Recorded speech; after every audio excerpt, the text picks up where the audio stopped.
بسم اللہ الرحمن الرحیم۔ ناظرین، آج کا 5واں اور آخری ویلاگ جو کہ ہے پیج 451 پیش کرنے کے لیے آ رہے ہیں آپ کے سامنے۔ ناظرین، قرآن کریم کا ترجمہ، تشریح اور تفسیر آپ کے سامنے رکھ رہے ہیں۔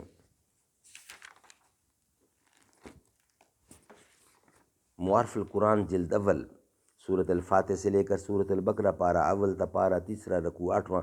رائٹر ہیں اس کتاب کے حضرت مولانا مفتی محمد شفیع صاحب عثمانی رحمۃ اللہ علیہ، جو کہ مفتی اعظم پاکستان ہے۔ بسم اللہ الرحمن الرحیم۔ الحمد للہ وکفیٰ وسلام علی عبادہ الذین اصطفیٰ۔ قال النبی صلی اللہ علیہ وسلم، خیرکم من تعلم القرآن وعلمہ۔ بہترین لوگ وہ ہیں جو خود بھی قرآن پڑھیں، دوسروں کو پڑھائیں، سکھائیں اور لکھائیں۔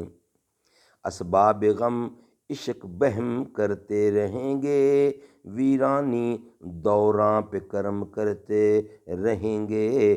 ہاں تلخی ایام ابھی اور بڑھے گی، ہاں اہل ستم مشق ستم کرتے رہیں گے۔ حضرت عبداللہ بن عمر افطار کے وقت سب گھر والوں کو جمع کر کے دعا کیا کرتے تھے، اور اے محمد صلی اللہ علیہ وسلم، جب آپ سے میرے بندے میرے متعلق دریافت کریں کہ میں ان سے قریب ہوں یا دور، تو میری طرف سے ان سے فریاد اور میری طرف سے ان سے فرما دیجئے کہ میں قریب ہی ہوں، اور باستثناء نامناسب درخواست کے منظور کر لیتا ہوں ہر عرضی درخواست کرنے والے کی، جبکہ وہ میرے حضور میں درخواست دے۔ سو جس طرح میں ان کی عرض و معروض کو منظور کر لیتا ہوں، ان کو چاہیے کہ میرے احکام کو بجا آوری کے ساتھ قبول کیا کریں، اور چونکہ ان احکام میں کوئی حکم یا حکم نامناسب نہیں، اس لیے اس میں استثناء ممکن نہیں، اور مجھ پر یقین رکھیں، یعنی میری ہستی پر بھی، میرے حاکم ہونے پر بھی، میرے حکیم ہونے پر بھی، اور رعایت و مسالے پر بھی، اور اس طرح امید ہے کہ وہ لوگ رشد و فلاح حاصل کر سکیں گے۔ مسئلہ اس آیت میں انی قریبم فرما کر اس طرف بھی اشارہ کر دیا کہ دعا آہستہ اور خفیہ کرنا چاہیے، دعا میں آواز بلند کرنا پسند نہیں۔ ابن کثیر نے اس آیت کا شان نزول یہی ذکر کیا ہے کہ کسی گاؤں والے نے حضور اکرم سے سوال کیا کہ ہمارا رب اگر ہم سے قریب ہے تو ہم دعا آہستہ آواز سے مانگا کریں، اور دور ہو تو بلند آواز سے پکارا کریں۔ اس پر یہ آیت نازل ہوئی۔ ناظرین، انشاءاللہ اس آیت کو ہم نیکسٹ ویلاگ کا حصہ بنائیں گے، یعنی کل۔ آج کے ہمارے 5 ویلاگ کمپلیٹ ہوئے۔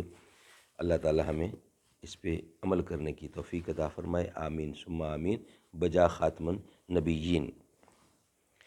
کعبے کی تعمیر میں اللہ، قرآن کی تفسیر میں اللہ، حیدر کی شمشیر میں اللہ، صبر میں اللہ، صبر میں اور شبیر میں اللہ، اکبر کی تنویر میں اللہ، آمنہ کی تقدیر میں اللہ، عائشہ کی تطہیر میں اللہ، لا الہ الا اللہ، یا اللہ یا رحمان، اول آخر ہے اللہ، ظاہر باطن ہے اللہ، جسم میں جان ہے اللہ، جسم میں جان ہے اللہ، جسم میں جان میں ہے اللہ، جسم میں جان میں ہے اللہ، جسم میں جان میں ہے اللہ، جسم میں جان میں ہے اللہ،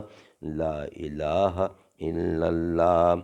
جو ہم سب کا مولا ہے، وہ ہم سب کا داتا ہے، وہ ہم سب کا اللہ ہے، لا الہ الا اللہ۔